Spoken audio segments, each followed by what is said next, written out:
Γεια σας, καλώς ήρθατε στο νέο μου βιντεάκι. Σήμερα θα σας πω 5 βασικούς κανόνες για να είσαι κυρία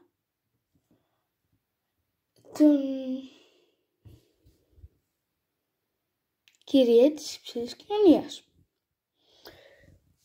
Πρώτον, πρέπει πάντα να κυκλοφορείς καλοντημένη, στυλισμένη, βαμμένη και με τακούνια.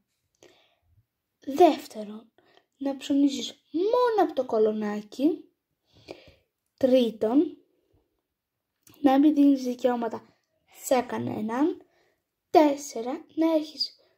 Τέταρτον, να έχεις μία αμαξάρα.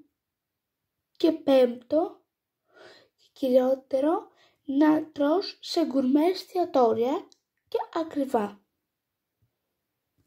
Σήμερα αυτό είναι το βιντεάκι μου. Για όποιους από εσάς είστε κυρίες της υψηλής κοινωνίας ή θα θέλετε να γίνετε, θα τα ξαναπούμε στο επόμενο βιντεάκι. Φιλιά!